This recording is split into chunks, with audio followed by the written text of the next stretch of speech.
Hello there guys, it's me Unstable Voltage and welcome back to Crusader Kings 2. It has been a while since I played this game and decided to jump back in and give it another go. Main reason for doing this is there has been a new DLC that was launched a day or two ago called the Reaper's Due, or Reaper's Due. And basically what that adds to the game is things like plagues and disease outbreaks. It allows you to build hospitals and hire a court physician. It also gives more sort of effects on various provinces, like they can prosper if they've got a lot of people moving into them, and also if there's a lot of disease, then the population in that province dies out. Diseases and plagues and things can spread. There are a lot more health issues and injuries and illnesses that your characters can get, so all of that is quite an interesting little thing. So I did want to have a go with that. So this will be my first time playing through a game with Reaper's Due. Also, the previous DLC, Conclave, which I do have, never actually played that either. So what Conclave adds is it adds a council to the game. Now, Crusader Kings 2 has always had a council of sorts because you've always had things like your Chancellor and your Marshal, your Steward, your Spymaster and all that lot. But they were mainly just tools that you use to influence other characters on the map. What you actually have now is a council that gets to vote on a lot of decisions that you want to take. So, for example, if you wanted to give away a province to somebody, the council would have to agree to it. You'd have to have a majority vote. If you wanted to declare war on somebody, even if it's someone you have a CB on, it still requires the council to vote in your favour. So if you're familiar with programs or books like Game of Thrones, consider them a little bit like the small council. So even though you're the ruler, you do still have an advising council that you have to kind of pass it by. And if you go against the will of the council, then you are considered a tyrant, which obviously does give quite a bit of a negative impact on opinion. So we're going to go and start a new game. We're going to have a custom game set up. And I think I've decided that I want to play as a duke, and in France I don't want to play as, well, I mean, we could play as somebody who is independent. You'll notice now as well that there's been quite a change to Great Britain as well, even from this the early Middle Ages. Let's get in the right sort of time era. There we go.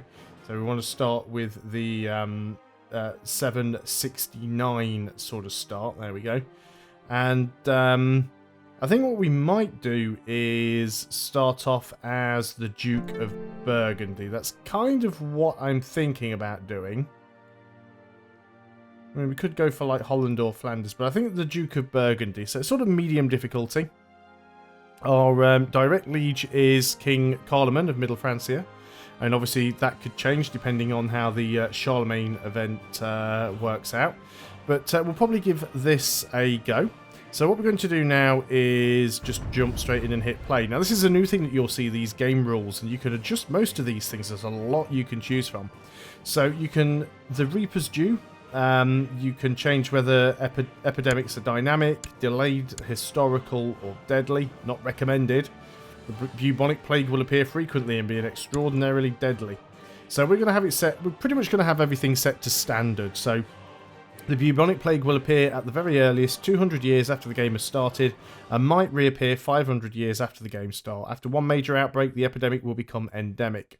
You've also got minor epidemics as well.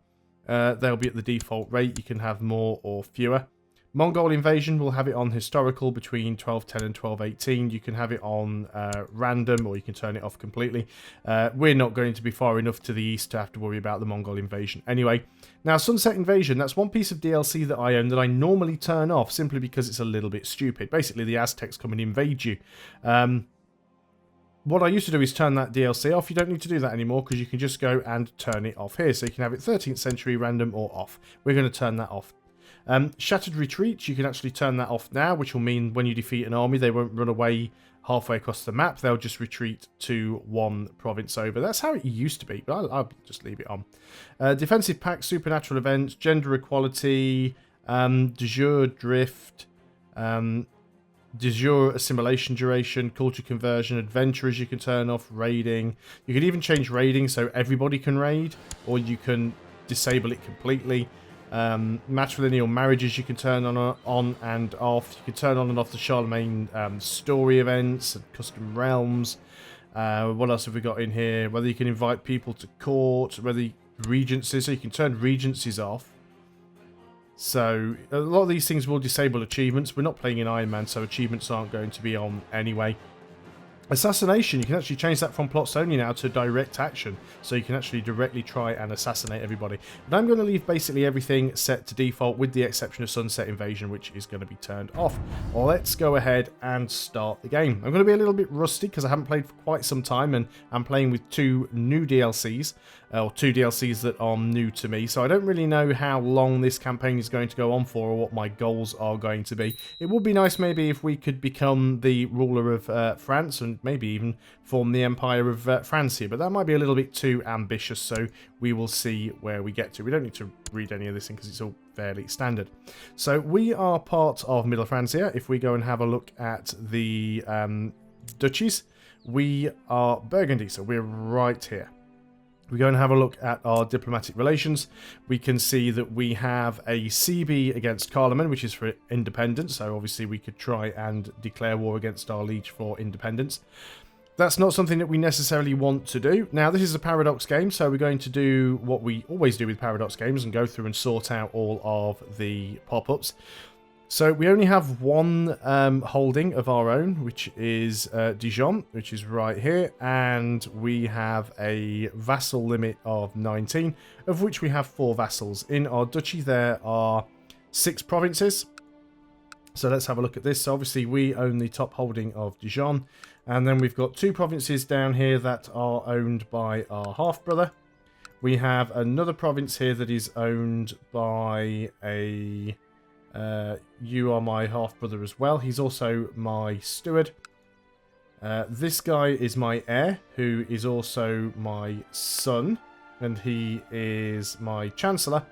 And then we've got Auxerre, and you are not related to me, but you are my spy master. So it's 1, 2, 3, 4 vassals. Okay. And what else have we got? So this is the council. So you'll be used to seeing these council positions, your chancellor, your marshal, steward, spy master, and all that. But then you've actually got the council. So these are the people that you have to get to vote your way when you want to do something. And this is part of the Conclave DLC. I'll try and explain that as I go along. There's also the Lieges Council. So not only do I have my own council, but of course... King Carloman has his own council as well. And you'll actually see that I'm actually his steward. So that is quite a nice thing. So let's go through and sort some of this stuff out. So the following decisions are available. Recruit a court physician. So we don't actually have a court physician at the moment. We get to choose one. So ensure the entire realm knows you are looking for a candidate for the position of court physician. Sure, let's go and do that. You have sent messengers and scouts out in all directions to scour the realm for skilled physicians that will be willing to take up residence in your court. Word should reach you shortly if they manage to find a suitable candidate, hopefully while not bringing back a quacksalver. So let's go and click on that. So we'll be able to appoint a court physician, because one thing you can do now in provinces is you can actually go ahead and build hospitals. Now they're quite expensive, they cost 100 ducats for each one to build. But having hospitals reduces your susceptibility to disease and also reduces the chance that you will lose population when such things happen. So our ruler is unmarried. We're quite good at stewardship. We're quite good at intrigue. We're a little bit lacking in the old martial and diplomacy. But let's go and get ourselves a wife. What's the sort of highest rank wife we could possibly find? Really want courtiers. We can get the Princess of Lombardy. We get non-aggression pacts with these. I don't think we want to go to war with Lombardy, so that's fine. We could get ourselves a nice little Greek girl. How old are we? We're 34. And yet we have a son who looks quite old. Oh, he's only 18. He looks a lot older than that. We've actually got quite a few children. We've got a daughter. And you're an heir to a county. You're the Duke of Toulouse, that's why. So we've got a son who's actually a Duke of somewhere else. You hold a claim on some title. So we want to get someone who's fairly decent. Don't necessarily need a wife with a high martial score. Getting one with decent diplomacy is not too bad. Misguided warrior, you're trusting, you're honest, you're content, you're erudite, so you've got learning and church opinion. That wouldn't necessarily be a terrible one. Definitely give us some more diplomacy. So let's go for Dalfareda, the Princess of Lombardy. So we want to try and marry you, and I've clicked on the wrong button. So we will attempt to get that marriage up and running as quickly as possible. Vassal inheritance warning. On death, these titles might pass from your realm. Count Childebrand of Macon. So Childebrand is my half-brother. Who owns these ones. This is Childebrand, I think.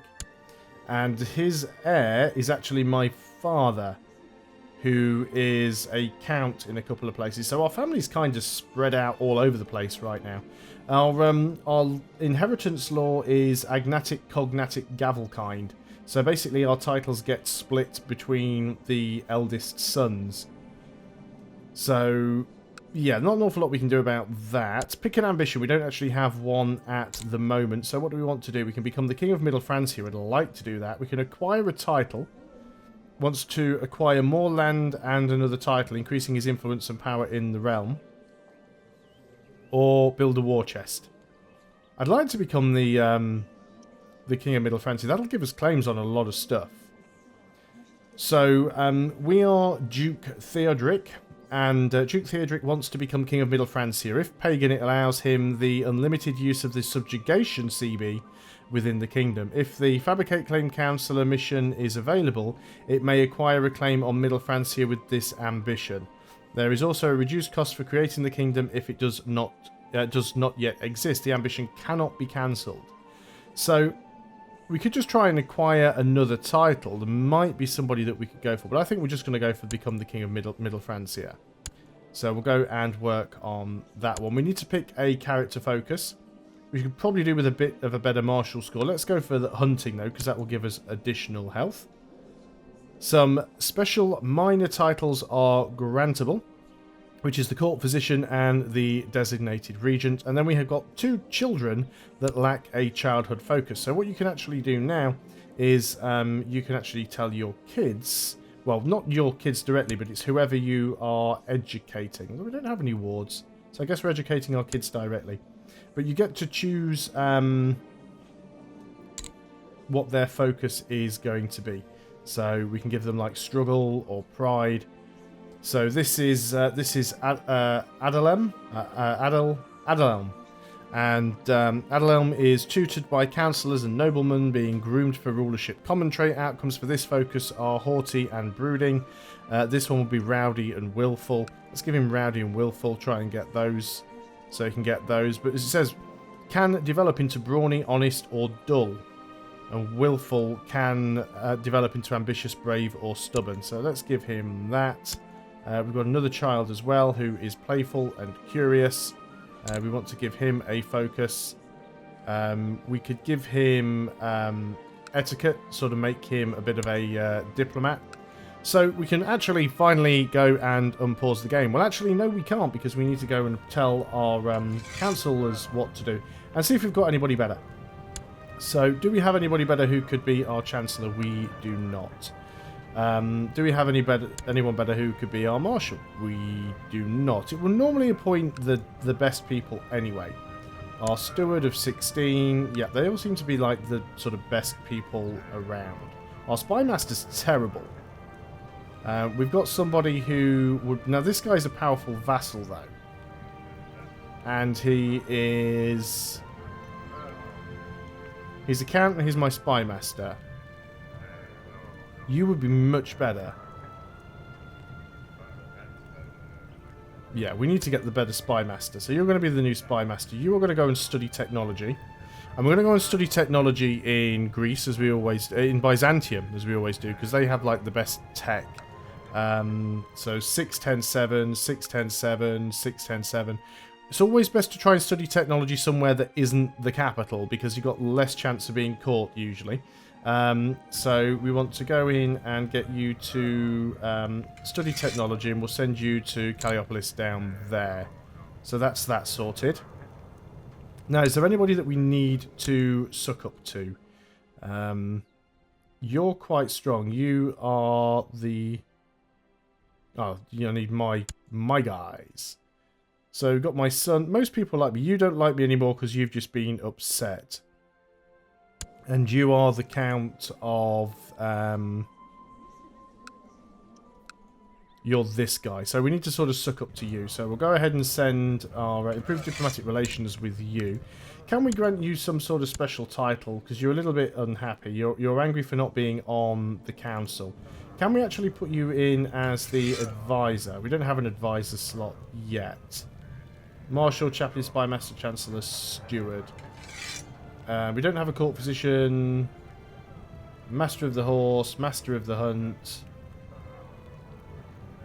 Let's give you a title. It won't help. Well, it will help, but not an awful lot. We've got all of our commanders appointed, so that is fine there. What else do we need to appoint? We want our marshal to be training troops in Dijon.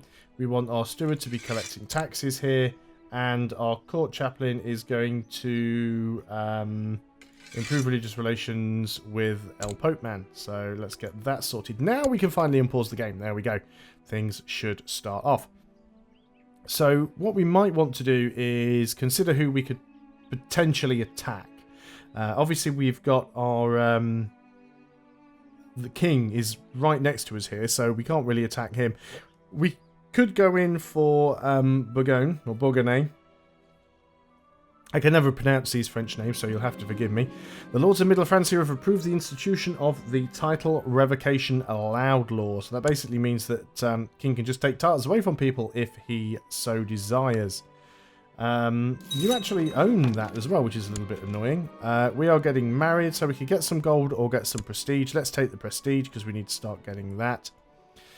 Your rangers report of a suspected witch living in the outskirts of the realm. They have never been able to prove that the woman practices sorcery, although the villagers do not trust her. She is willing to put her medical mixology skills to good use in your court, and offers to become your physician in exchange for naught but a small vial of your blood. A most strange offer. So if you actually let her have some of your blood, then you get an infection, which is really bad. I mean, it might go away, but no, I don't think we'll have the witch. Maybe one time we will try that and just see what happens. But I think in this instance we are not going to bother. So you actually control Bourgogne, so we won't be able to take that from you. What about... Yeah, this one we possibly could. We could take Bourges. There's quite a few of these places around that we could probably grab if we really wanted to. You've got 265 men. We, on the other hand, have 700. So what we could probably do is go and fabricate some more claims up here. On the conclusion of a long council meeting, you decide to make a toast. Of course, one toast eventually becomes many, and time seems to slip away. Later, as you leave the council chamber, you stumble and fall on your face, and you can feel the taste of blood in your mouth and dizziness setting in. Help, hopefully someone will hear you, or no need to draw attention to myself, I can't think right now. 60% chance of no effect. 30% chance we will become wounded, 10% chance we will die. We'll call for help. You hear the voice of Count Theodin just before you pass out. As you wake up the next morning, it feels as if your head is about to explode, but at least you are safe.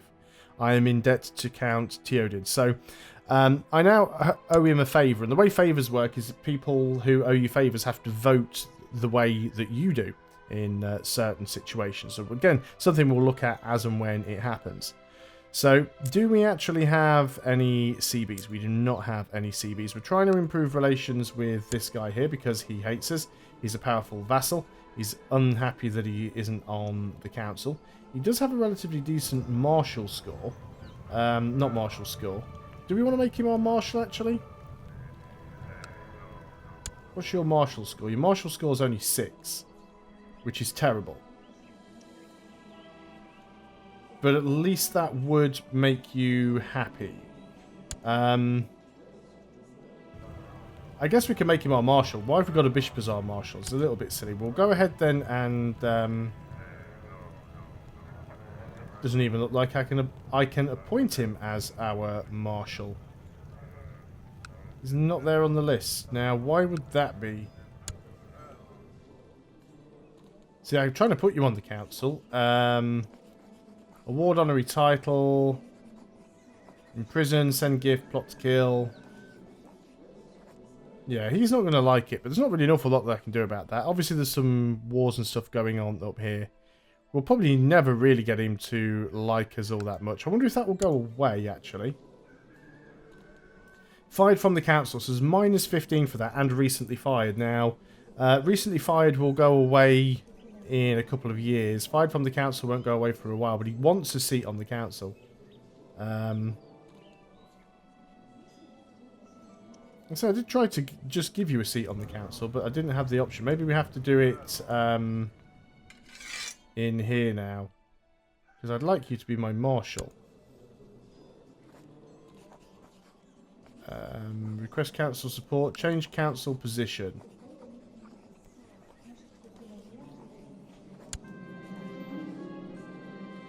He should be my chancellor, should be my steward. No, I had something else in mind. No, we don't want to do that. That's wrong. Still trying to work this out, so bear with me. So you're a powerful vassal. If I right-click on you, I don't have any option here to put you into the council. If I go onto the council's tab, into the positions, and I click on appoint, you're not in the list for some reason. Which I find quite strange. Oh well, we'll leave it as it is for now. I'm thinking that we might not even bother trying to suck up to him, and I am going to speed the game up, but that'll be on the next video. So what I'll probably do is actually move my Chancellor when we can, which will be July. 6 months' time, we'll try and move him down and start fabricating on one of our neighbours. But we will do that in the next video. So thanks a lot for watching, guys. I really hope you're going to enjoy this new series of Crusader Kings 2. Hopefully I can remember what I'm doing in this game. I never knew all that well to begin with, but hopefully it'll all start coming back to me. And I'll see you next time. Until then, goodbye for now.